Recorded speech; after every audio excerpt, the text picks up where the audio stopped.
Bonsoir, donc je m'appelle Marie-Caroline Weiss, je représente aujourd'hui l'ère Occitanie. Donc le débat en Occitanie a été donc, organisé autour de 3 écoles. Donc on a été 3 écoles dans le supérieur à participer. L'École nationale vétérinaire de Toulouse, le département de pharmacie de Toulouse et l'École d'ingénieurs agronomes de Toulouse dont je fais partie. Une partie des étudiants de plus avaient fait d'autres études avant, toujours axées sur le vivant, ce qui a permis d'avoir beaucoup de témoignages différents dans beaucoup de domaines variés. Donc, participer à ce genre de travail, pour nous les étudiants, ça a été une prise de conscience donc, sur le rôle qu'on peut avoir via nos carrières dans l'avenir. Donc, c'est très enrichissant d'avoir une discussion interdisciplinaire donc avec des futurs pairs. Ça, de plus, avec les encadrants qui, eux, étaient des professionnels, ça nous a permis d'avoir plus de recul sur les objectifs, les enjeux et les problématiques que pouvait avoir chaque secteur.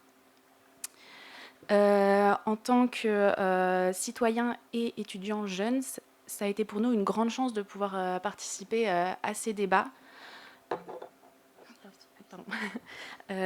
Parce que c'est des débats qui vont être de plus en plus au cœur de l'actualité et au cœur de nos futures vies professionnelles en tant qu'applicateurs, en tant que personnes qui vont aussi les subir. Donc c'était très enrichissant et une réelle chance de pouvoir participer à ces débats. Ça va même peut-être pouvoir potentiellement ouvrir des futurs groupes de réflexion éthique inter-écoles ou au sein des écoles. Donc ça a permis aussi de lancer beaucoup de projets en interne. Pour ce qui est des points qui nous a marqués et qu'on a retenus, on va dire, de ces discussions, au-delà de celles qui vont être présentées plus tard, qui regroupent les avis à l'échelle nationale, nous, il y a 3 points qui ont été importants, qui sont les alternatives, qui est ce n'est pas parce que nous pouvons le faire que nous devons le faire. On a encore beaucoup d'autres solutions pour résoudre certains problèmes, parfois moins définitive, on va dire. Donc c'était important pour nous d'axer sur ce fait-là. Dans les discussions qui se sont faites en 3 temps, donc d'abord sur le végétal, sauvage, cultivé, animal, de même domestiqué, sauvage, et enfin sur l'humain, c'est revenu vraiment dans les 3 points de pouvoir favoriser parfois les alternatives, malgré l'opportunité et les moyens que nous avons grâce à la modification du NOM. Ensuite, l'anticipation. Vu qu'on était tous sensibilisés autour du vivant, on n'a pas du tout fait de points techniques avant, où on a parlé vraiment des moyens pour y arriver. On a plus parlé de questions qui pourraient potentiellement avoir dans le futur. Donc on a voulu vraiment anticiper certains points. Donc certaines réflexions en fait, de notre rapport peuvent paraître un peu utopiques, mais c'était vraiment l'idée de pouvoir axer sur des questions futures afin de pouvoir être préparé en fait, lorsqu'elles seront vraiment essentielles dans le débat public. Justement, pour éviter qu'au moment T, ça puisse être considéré comme des dérives. Et justement, c'est le 3e point sur lequel nous avons axé, c'est cette peur quand même des potentielles dérives qu'il pourrait y avoir. Et comme ça a été dit précédemment, par exemple, sur le sauvage, il y a beaucoup de questions qui se posent, ou même sur l'animal, de pouvoir ressusciter des espèces. Donc vous avez parlé du mammouth qui est assez emblématique. Mais il y a beaucoup de questions comme ça qui se sont posées et qui ont quand même montré une légère crainte. Donc pouvoir faire des débats autour de ces sujets, quand même parfois assez sensibles dans le débat public, nous a vraiment permis de nous sensibiliser encore plus sur ces sujets-là. Donc voilà, merci beaucoup de nous avoir laissé cette possibilité en tant que jeunes et étudiants.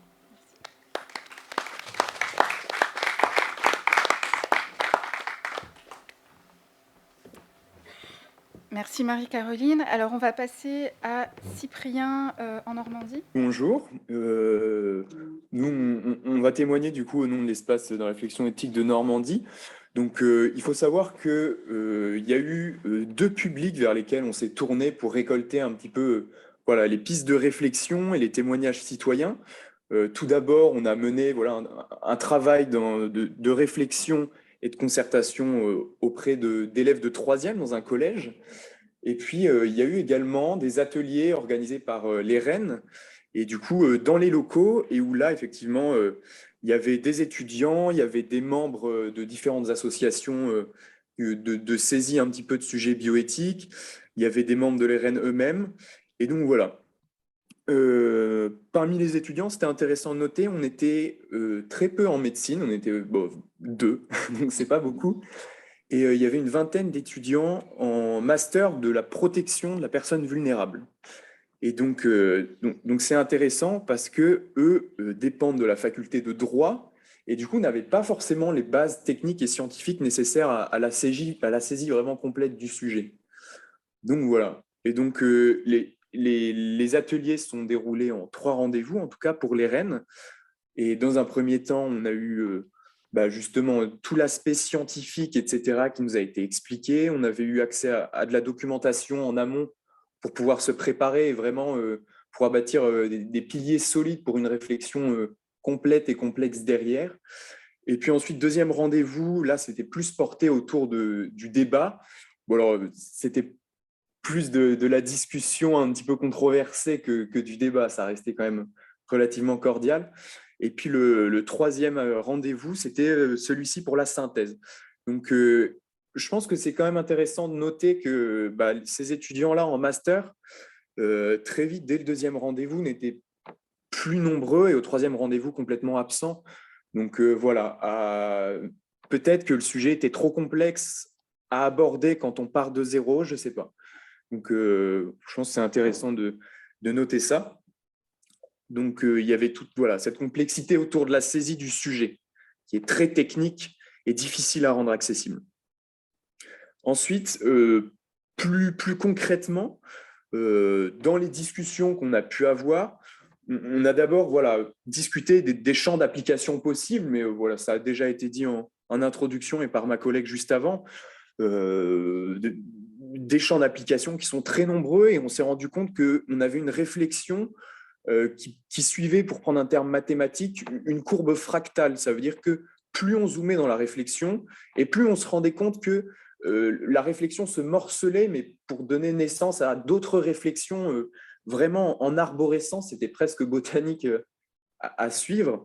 Et du coup, nous, notre réflexion en Normandie, ici, elle s'est axée autour de 2 grands domaines, donc l'environnement, avec à chaque fois quand même la question de dans quelle mesure pourraient ces technologies d'édition du génome servir à l'homme, que ce soit à travers l'agriculture, à travers l'élevage, ou encore les mesures sanitaires. Et on s'est rendu compte, comme aussi l'a dit ma collègue juste avant, que, encore une fois, la question des alternatives était vraiment centrale et que l'édition du génome n'avait pas forcément à être cette espèce d'outil magique qu'on peut faire ressortir comme ça dans des situations un peu critiques pour, d'un coup de baguette, résoudre une situation et que souvent, des solutions peut-être plus palpables et plus faciles à mettre en place existaient déjà et que ça valait le coup de se pencher sur ces alternatives. Donc voilà. Et puis ensuite, d'un point de vue de la médecine, il y a les 2 grands aspects du début et de la fin de vie. Donc le début de vie avec l'aspect intrinsèquement lié du dépistage qui va vraiment de pair avec ces réflexions d'édition. Et puis le transhumanisme et toutes ces pistes de pensée. Et puis donc globalement, revenaient ces grandes questions de savoir qui décide, en vertu de quoi, et puis qu'est-ce qui était aussi possible ou acceptable. Et donc avec beaucoup la question du consentement qui paraissait centrale autant d'un point de vue médical que d'un point de vue environnemental aussi, pour tout ce qui était élevage et conditions animales. Et puis enfin, la fin de vie, avec la notion de vieillesse, et où ce domaine de l'ingénierie génétique est vraiment venu nourrir une réflexion, mais surtout questionner notre rapport à la vieillesse et en fait à révéler que peut-être avant de souhaiter vivre plus longtemps, il fallait se pencher sur la question du vivre mieux. Ça veut dire quelle place aujourd'hui on pouvait donner aux personnes âgées. Et voilà. À chaque fois, c'était une invitation à repenser en fait de nouveaux sujets. Et on s'est rendu compte, et ça c'est très intéressant, que ces questions de l'édition du génome, en réalité, étaient un vrai catalyseur pour toutes les autres réflexions autour des domaines concernés par ces technologies-là d'ingénierie génomique. Et donc, on s'est retrouvé au final voilà, à explorer plein de pistes différentes dans des sujets comme le consentement, comme j'ai évoqué précédemment, la vieillesse, l'autonomie, la question de personne. Et puis enfin, on s'est, après avoir discuté des champs d'application, on s'est aussi voilà, beaucoup questionné sur le, le principe de régulation. Donc évidemment, là, le débat était moins houleux. On était globalement tous relativement d'accord pour dire qu'il y avait une nécessité de mettre en place des comités, qu'ils soient nationaux, internationaux, mondiaux, mais ça tombait aussi sous le sens, dans nos discussions, de dire que ça relevait aussi sûrement du fantasme et que ça, encore une fois, ça révélait qu'une des grandes limites de l'éthique, c'était une limite géographique. Donc voilà. Et puis, pour ces réglementations, ces discussions, etc., on s'est posé également la question du qui, et donc que ce soit à l'ERN ou dans le collège, la place des experts a été vraiment, de nombreuses fois, est revenue sur le devant de la discussion. Donc, en disant, voilà, il y a une nécessité de donner la parole aux experts, que ce soit pour l'expertise, pour la réflexion, pour tout ce qui va toucher à la légifération, mais également aux citoyens. Et c'est peut-être là le nœud justement de cette saisie citoyenne, c'est comment est-ce qu'on peut rendre ça accessible. On s'est rendu compte que même nous, à notre échelle, avec une maigre dizaine de personnes, finalement, le groupe de saisie citoyenne s'est délité très rapidement au fur et à mesure des séances. Et donc, comment rendre ça accessible? Comment vulgariser pour que, au final, les experts n'aient pas par défaut à prendre la place des citoyens, parce que citoyen, il peut manquer parfois. Donc voilà. Et puis, pour terminer, je pense qu'il y a une phrase qui est ressortie dans ces rendez-vous, et je trouve qu'il a cristallisé très bien la pensée globale qui a pu être produite durant ces ateliers, c'est le scientifique a fini par dépasser le champ sémantique.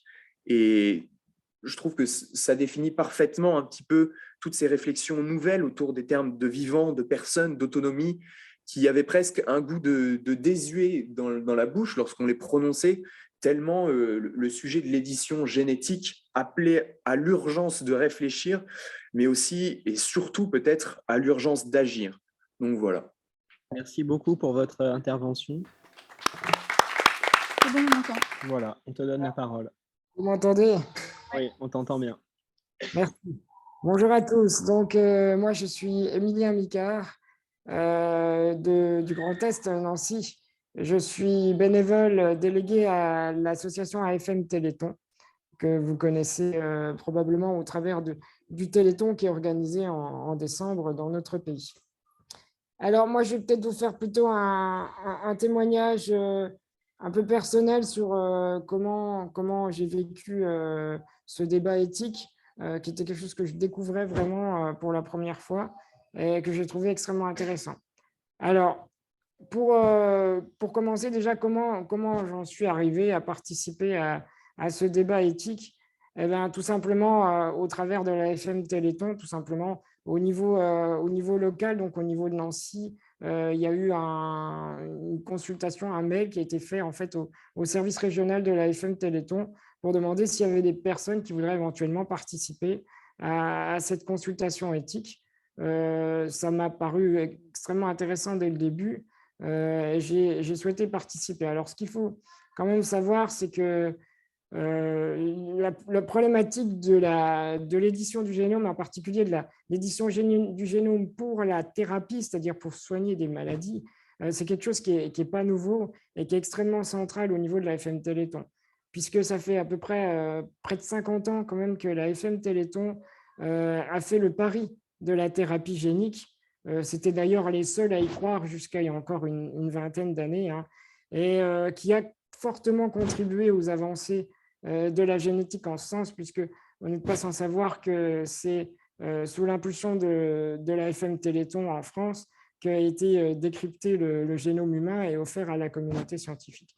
Donc, À travers tout ça, vous comprenez bien que l'objectif de notre association étant de soigner des maladies, le questionnement autour de l'édition du génome humain en termes d'éthique et de bioéthique est extrêmement important. Il est critique, il est capital, parce qu'il ne faudrait pas qu'au niveau réglementaire, en fait, on soit à un moment donné face à des murs législatifs qui empêchent les avancées de la science. Et c'est bien pour ça que il m'a semblé extrêmement important de participer, d'apporter une petite pierre à cette consultation éthique avec ce regard un peu biaisé quand même, parce que moi, forcément, de là où je viens et des raisons pour lesquelles j'ai été amené à faire cette consultation éthique, vous doutez bien que ma position envers la thérapie génique est plutôt positive, hein. Voilà, en tout cas pour soigner les maladies neuromusculaires. Alors effectivement, on parlait plusieurs fois au cours de la soirée là, de ce qu'on a pu entendre. On a parlé d'urgence. Alors, je ne sais pas si on peut parler d'urgence parce que effectivement, les dernières avancées scientifiques, notamment le CRISPR-Cas9 et d'autres avancées, ont permis d'avoir une avancée exponentielle. Toutefois, la problématique de la thérapie génique, moi, je pense qu'elle aurait dû se poser il y a déjà une dizaine d'années. Ça ne m'aurait pas surpris qu'il y ait déjà ce genre de débat éthique bien avant, parce que la question de l'édition du génome, c'est quand même quelque chose qui n'est pas si nouveau que ça, et ça pose des questions éthiques extrêmement capitales depuis longtemps. D'ailleurs, il y a quelques années, l'Assemblée nationale avait commandité un rapport éthique sur des questions diverses, notamment sur le diagnostic préimplantatoire. Bon, ce n'est pas exact tout à fait de la génétique, mais un petit peu quand même. La PMA, bien sûr, hein, puisqu'on a des lois qui ont évolué au niveau de la PMA, et d'autres questions génétiques. Donc, je pense que vraiment, là, la réglementation politique, en tout cas, les instances politiques, tout doucement, se disent que là, il y a un truc à faire et qu'il ne faudrait pas que ça parte en cacahuète, si je peux me permettre l'expression. Et c'est pour ça qu'il y a vraiment un besoin de légiférer là-dessus. Et donc, ces débats de consultation éthique sont, à mon sens, extrêmement importants pour ça. Alors moi, je suis rentré par la porte de l'édition génomique au niveau humain, mais bien évidemment, au cours du débat, se sont posées les trois questions dont ont déjà parlé mes prédécesseurs, de l'édition du génome au niveau des végétaux, au niveau des animaux et au niveau humain. Alors, je suis rentré par le côté humain et finalement, ça m'a permis de découvrir aussi les autres questions, hein, les autres questionnements qui se posent autour des végétaux et des animaux, et j'ai trouvé ça extrêmement enrichissant. Il se trouve même que j'ai été amené à présenter les résultats sur les végétaux, donc il n'avait absolument rien à voir avec mon point d'entrée initial. Alors, ce que je voudrais dire, donc, du coup, par rapport à ce mode de consultation, ce mode de réflexion grand public que j'ai découvert, hein, parce que je ne connaissais pas du tout, je savais que ça existait, mais je ne savais pas du tout comment ça se déroulait, ni l'impact que ça pouvait avoir sur la législation.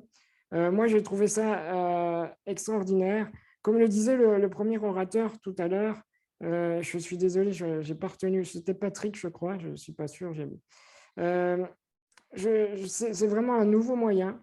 Je pense que c'est vraiment un nouveau moyen de légiférer, qui n'est pas si nouveau que ça, mais en tout cas, moi, que j'ai découvert là. Parce que on est un peu à l'ère où le débat public, c'est un peu l'avis de pseudo-experts qui est offert en pâture à des gens sur des réseaux sociaux. Et je trouve qu'aujourd'hui, se poser comme ça, prendre des gens du grand public de divers horizons, et puis leur poser des questions, voir comment les voir interagir ensemble, parce que tout ce qui est important là-dedans, c'est le fait de pouvoir interagir. Effectivement, ce n'est pas chacun qui donne son avis, c'est chacun qui échange son avis avec les autres, et ça, c'est extrêmement enrichissant et surtout beaucoup plus positif que simplement balancer son avis comme on le fait souvent sur les réseaux sociaux. Donc, à l'ère du débat social qui est souvent biaisé par les médias et les pseudo-experts et les réseaux sociaux, etc., je trouve que ce mode de consultation est extrêmement enrichissant et positif et va certainement faire avancer les choses plus que tout le reste. il y a un besoin, au travers de cette consultation-là, on a évidemment compris qu'il y avait un besoin de régulation qui était évident, personne ne l'a contesté, hein, autour de l'édition du génome et de la thérapie génique.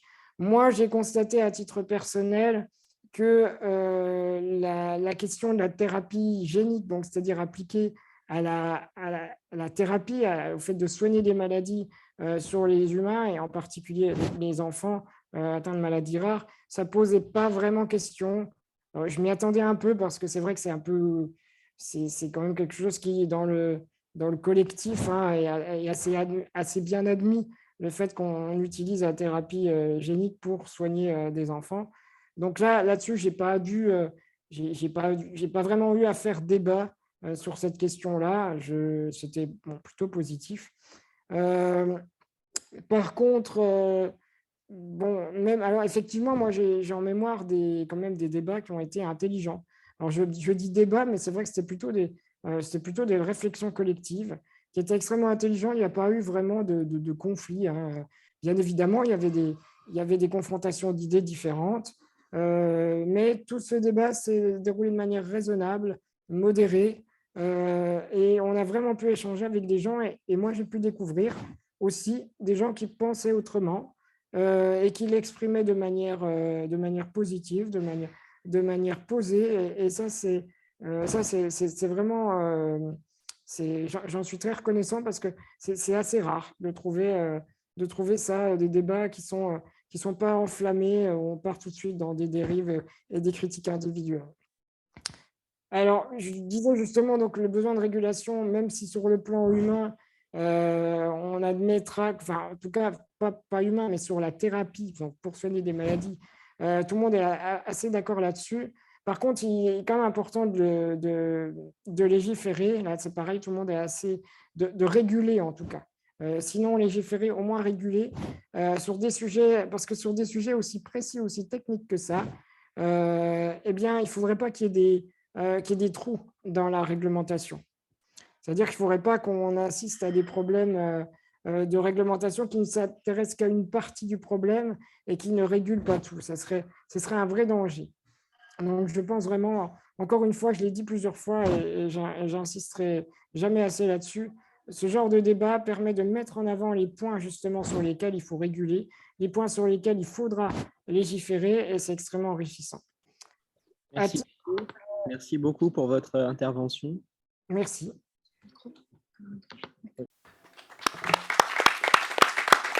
Alors, je ne sais pas si vous vous en rendez compte à distance, mais tout le monde vous applaudit ici.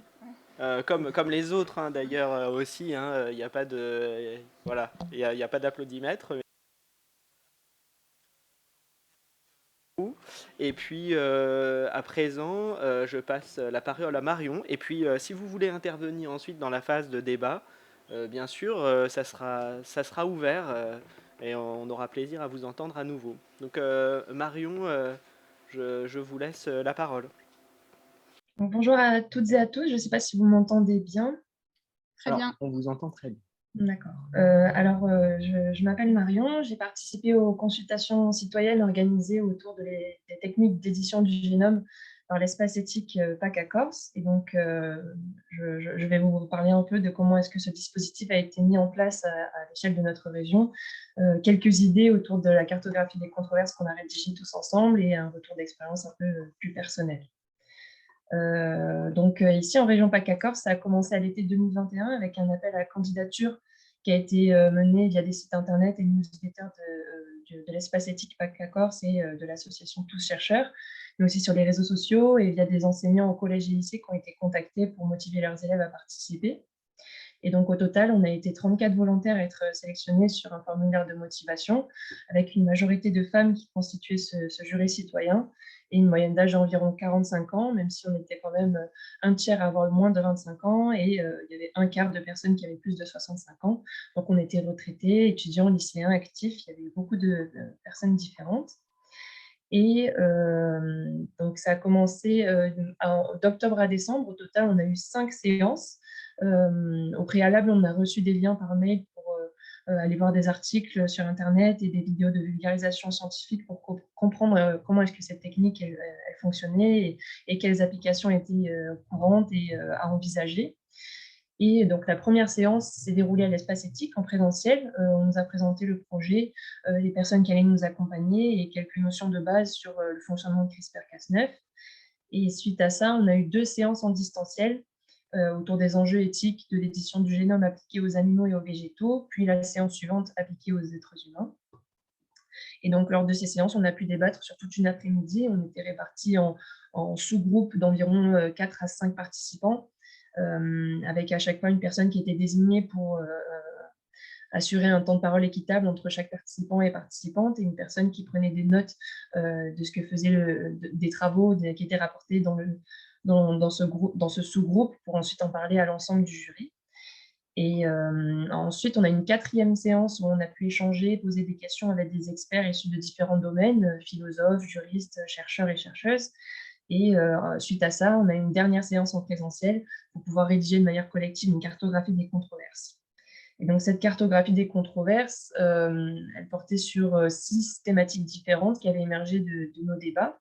Et une des idées qui m'a le plus marquée, ça faisait partie de la thématique « Tout ce qui est faisable doit-il être fait ?»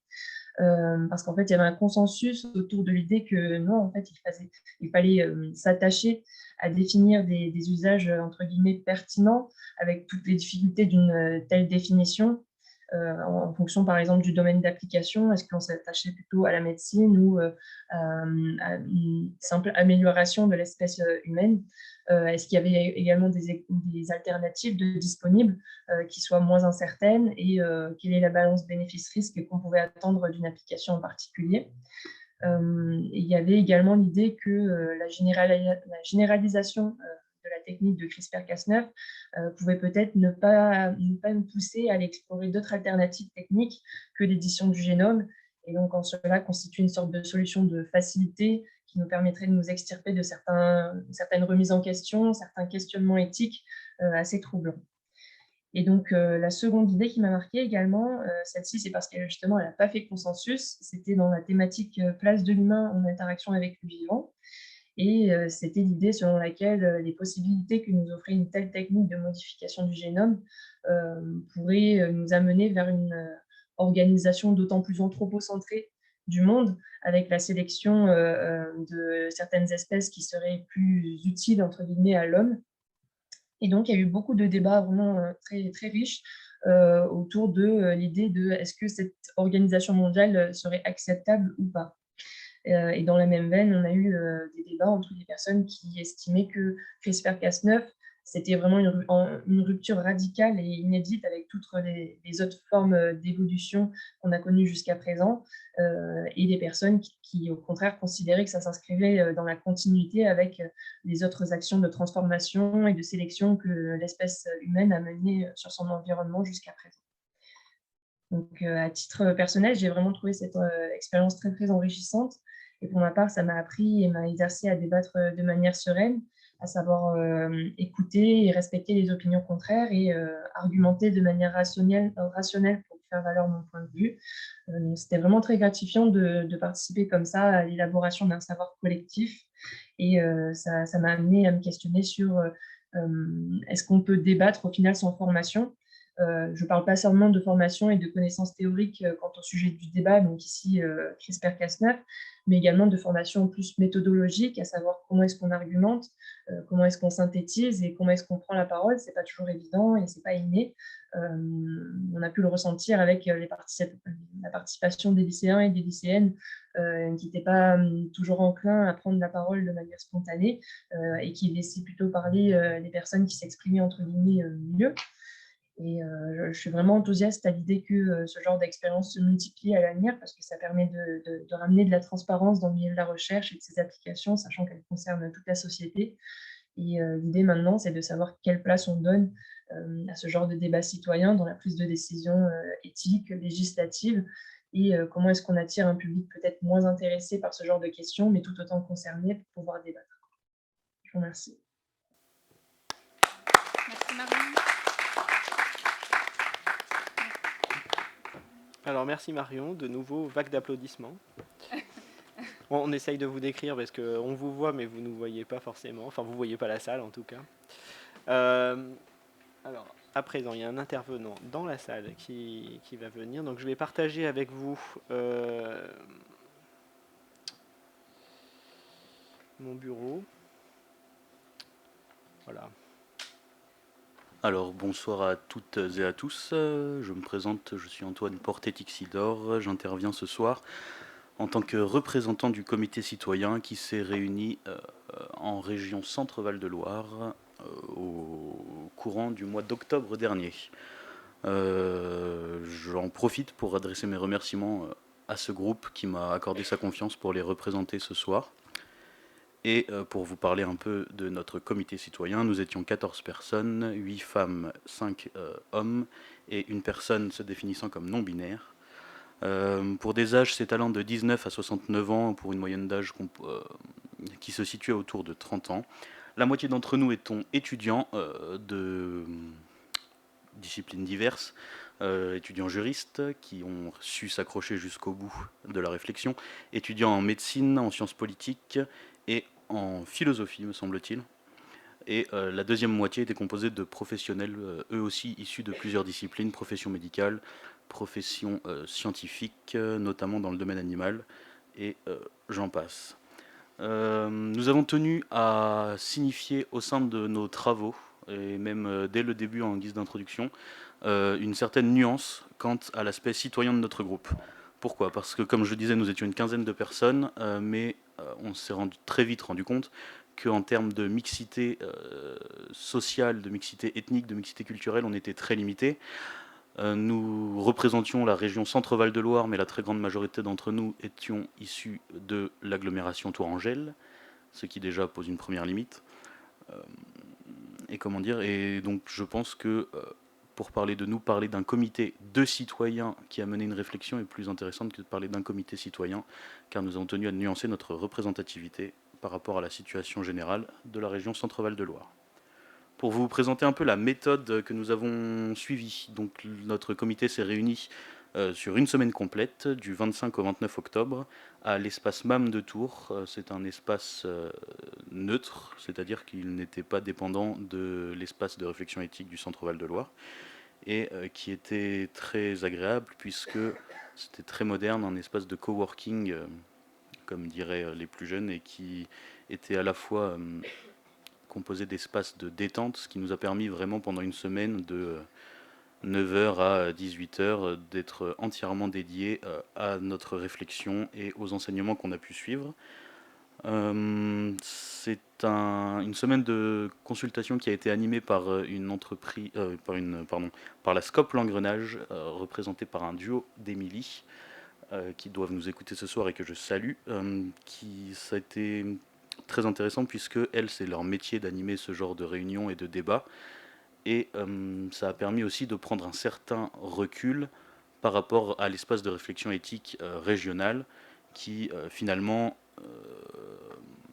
s'est occupé de la diffusion de l'annonce de ce comité, du recrutement, si je puis dire, de certains des membres du comité, mais qui, en dehors de ça, s'est mis totalement en retrait des réflexions et n'est pas venu prendre le risque, si je puis dire, d'influencer nos réflexions et notre production finale. C'est une consultation qui s'est déroulée en 3 étapes. La première étape qui s'est déroulée sur 2 jours et demi, qui était composée de temps de conférences et d'interventions de professionnels divers pour nous parler de l'édition du génome, que ce soit d'un point de vue scientifique avec la méthode CRISPR-Cas9 qui est très citée depuis tout à l'heure, des philosophes pour en partie plus réflexion sur l'éthique de cette édition et d'autres professions qui sont intervenues. Une deuxième étape qui s'est déroulée autour de réflexions communes et de temps de débat sur, pareil, 2 jours à peu près. Et la dernière étape qui a été celle de la rédaction de notre rapport à 28 mains, c'est-à-dire que nous avons tous participé à la rédaction de cette vingtaine de pages de rapport et qu'il est coécrit donc par l'ensemble des participants à la réflexion. et nous avons surtout conclu cette semaine par une présentation de nos travaux à l'ERERC et aux représentants de l'espace de réflexion.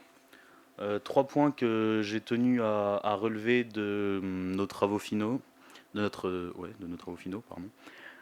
Tout d'abord, alors moi je suis étudiant juriste, donc il m'a paru intéressant que je parle de nos problématiques juridiques que nous avons relevées.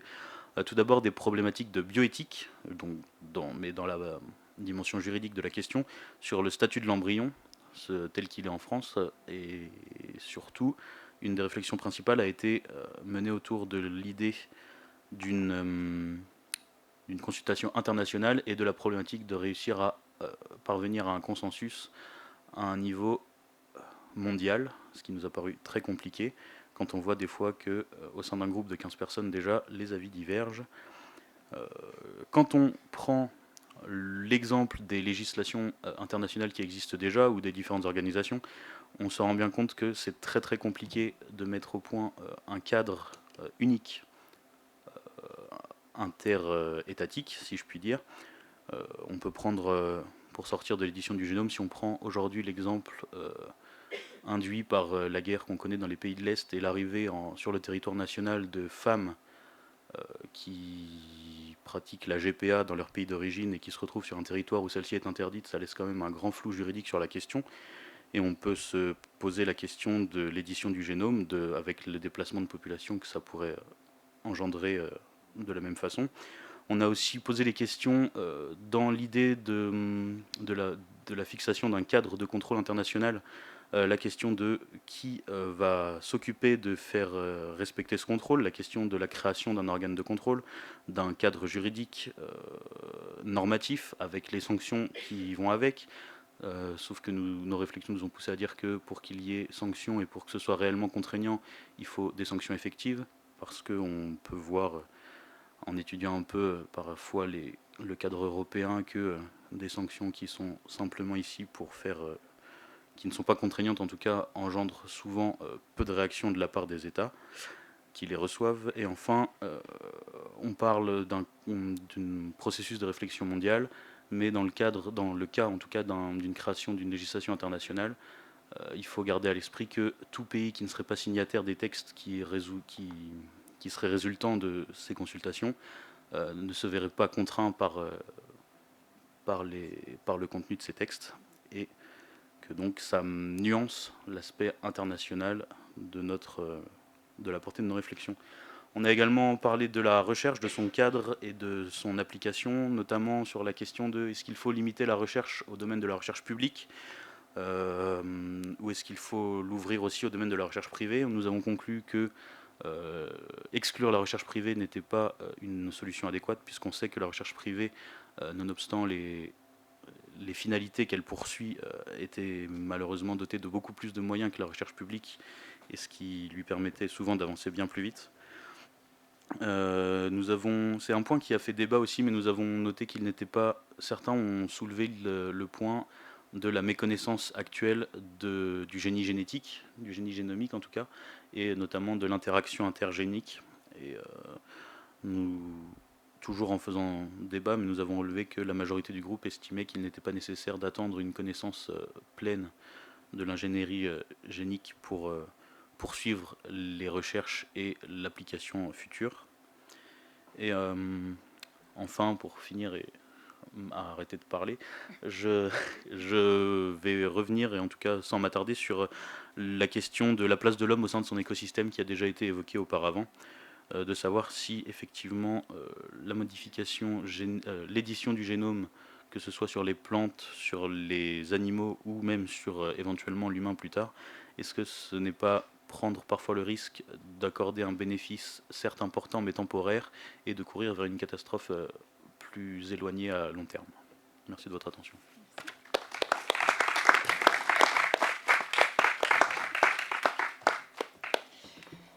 Merci, merci Antoine. Donc, on passe au dernier représentant des jurys citoyens, donc Hicham pour l'Île-de-France.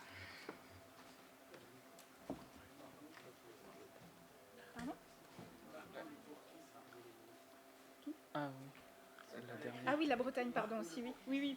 Excuse-moi. Oui.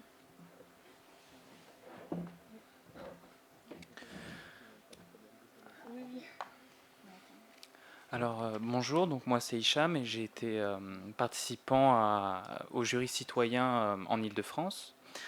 Euh, moi j'ai fait un BTS biotechnologie, mais en fait je me suis réorienté et du coup je suis en licence de philosophie et donc cette réflexion pour moi était quand même une très grande opportunité enfin, dans le cadre de mes études. Euh, donc, euh, euh, alors comment ça s'est passé? Nous ici en Île-de-France, on a réuni surtout des lycéens.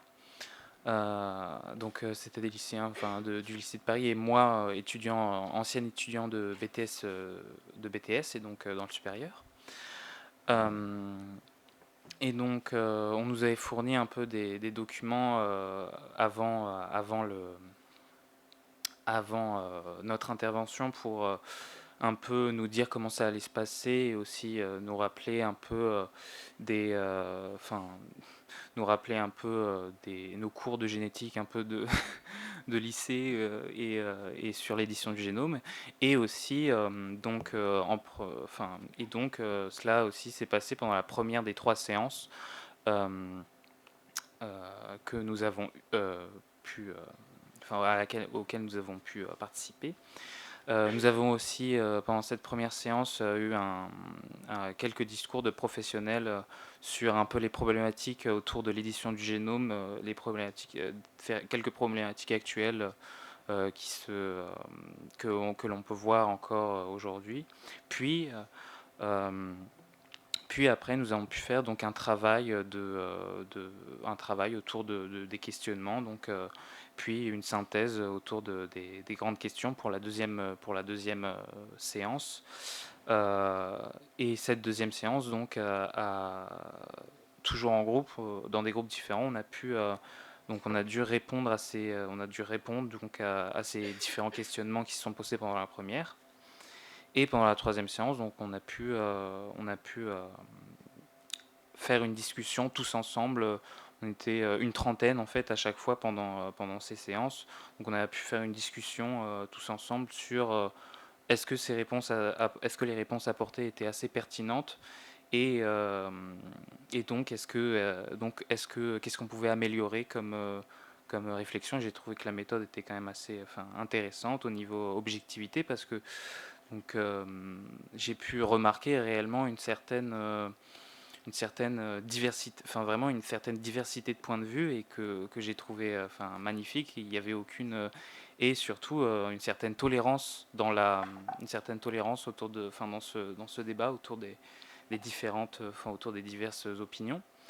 Euh, et de mon côté, ça a pu ça a pu un peu faire bouger des choses en moi autour de certains questionnements, notamment autour de la diversité.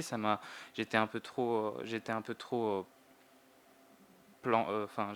plongé dans le débat et ça me fait un peu oublier un peu le fait que il faut en fait carrément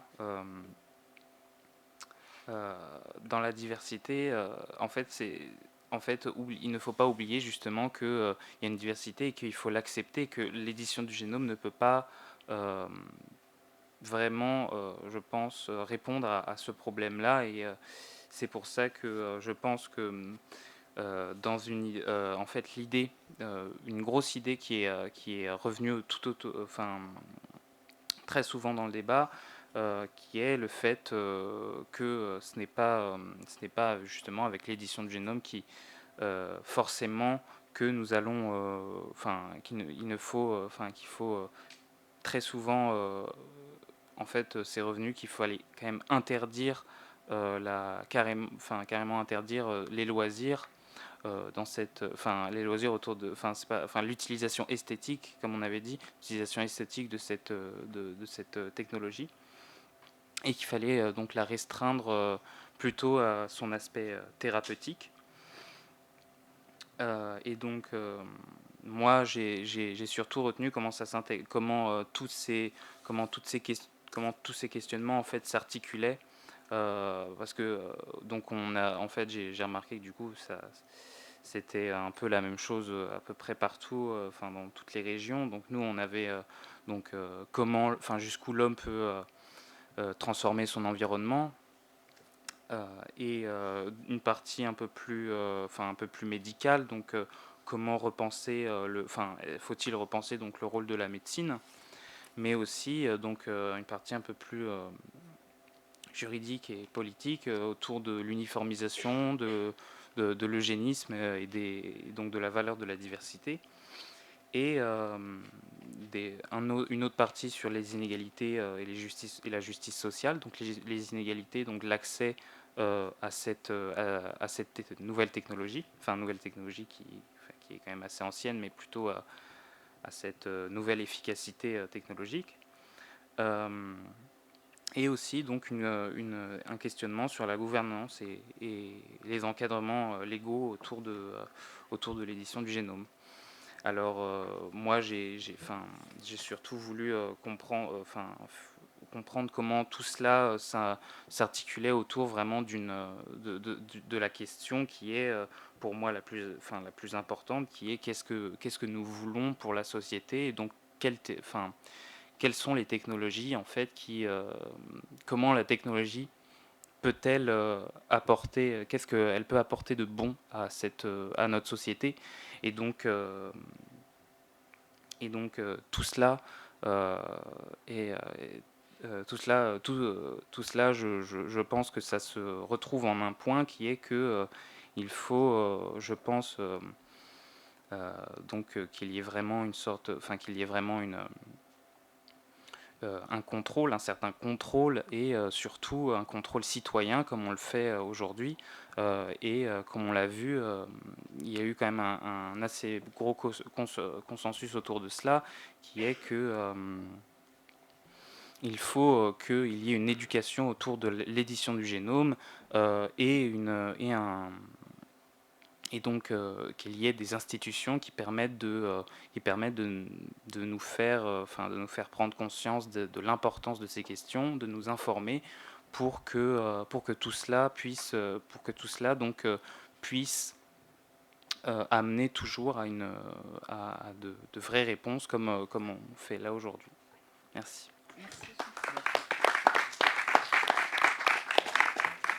Merci. Oui, et donc désolée, effectivement, j'ai oublié la Bretagne en la personne de Margot, et pourtant Margot est la seule représentante des lycéens. Donc c'est un plaisir de pouvoir l'entendre avec nous ce soir, parce que je crois quand même qu'il y a le bac en plus cette semaine. Oui. Donc c'est preuve d'un sacré engagement. Merci beaucoup Margot. Alors, bonsoir, je m'appelle Margot, je représente donc l'espace régional éthique de Bretagne. Alors, je suis moi-même lycéenne au lycée du Puy-de-Dôme à Lorient. Je souhaiterais d'abord commencer par remercier le docteur Asif Thomas de nous avoir proposé cette action citoyenne. J'ai donc participé à ce projet dans le cadre de mes cours de droit et grands enjeux du monde contemporain. Ce projet, dans notre classe, il s'est déroulé en 5 séances de 2 heures à peu près. Nous avons eu différentes formes d'activités, etc. Dans un premier temps, nous avons assisté à une retransmission d'une conférence à laquelle, par la suite, nous avons pu poser des questions au docteur Asif Thomas, qui nous a en même temps distribué certains documents, etc., pour nous aider. Par la suite, sur une des séances suivantes, nous devions assister à une conférence d'un généticien. Cependant, suite à des problèmes techniques, ça n'a pas fonctionné du tout. De plus, la majorité de notre groupe d'élèves, suite à la réforme du baccalauréat, nous n'avions plus de SVT ou très peu dans le cadre de l'enseignement scientifique. Cela a créé, selon notre classe, une divergence avec les travaux des 2 autres classes en Bretagne qui, elles, étaient plus dans un aspect scientifique. Les dernières séances ont été consacrées à la création de la carte des controverses. Donc, pour cela, nous avons travaillé par groupe d'environ 5 élèves. Et donc, nous nous sommes essentiellement concentrés sur des aspects juridiques, géopolitiques, sociaux, ainsi que philosophiques, étant donné que la majorité des élèves de notre classe avaient des spécialités géopolitique, sciences économiques et sociales, ou encore humanité, littérature et philosophie.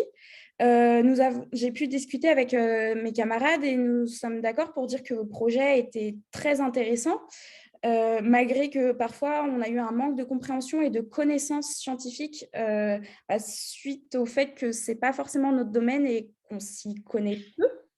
Mais c'est ce qui a rendu le projet d'autant plus intéressant pour nous, puisque nous n'avions pas pensé du tout pouvoir travailler là-dessus ou encore réfléchir à un sujet tel que celui-ci.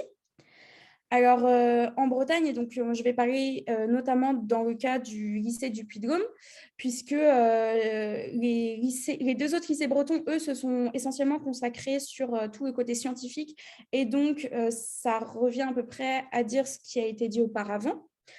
Au lycée du Puy-de-Dôme, on a pu, nous, assister à 3 grands axes de réflexion et de questionnement. En effet, donc d'un point de vue juridique, essentiellement, nous avons pu voir que l'article 16-3 du Code civil nous dit qu'il ne peut être porté atteinte à l'intégrité du corps humain qu'en cas de nécessité médicale pour la personne ou à titre exceptionnel dans l'intérêt thérapeutique d'autrui.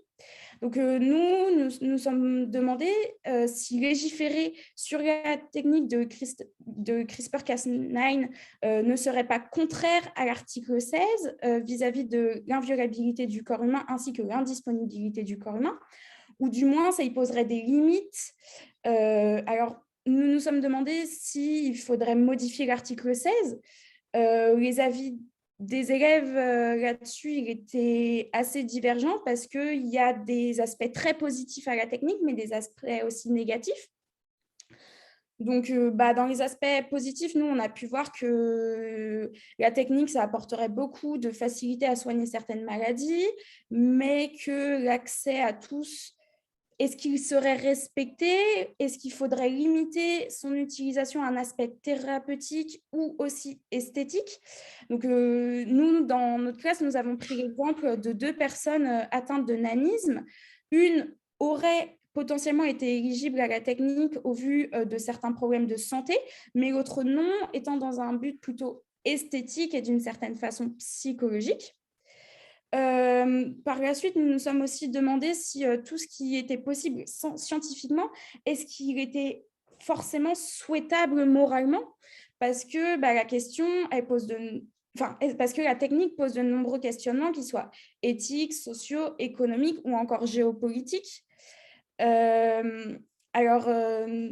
Comment est-ce qu'on pourrait distinguer une utilisation thérapeutique d'une utilisation avec un but économique ou militaire, en rappelant toujours que dans l'article 16, le corps humain et ses produits ne peuvent faire l'objet de commerce.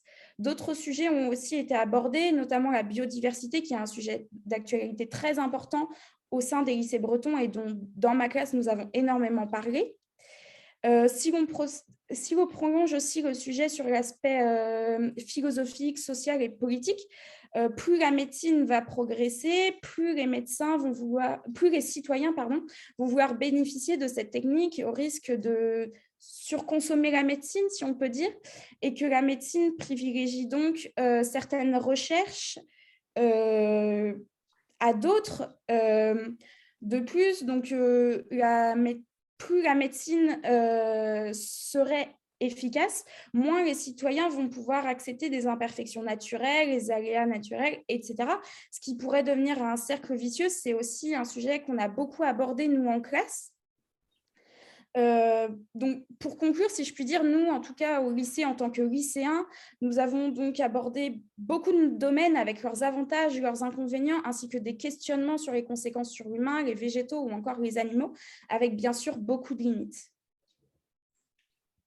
Merci beaucoup.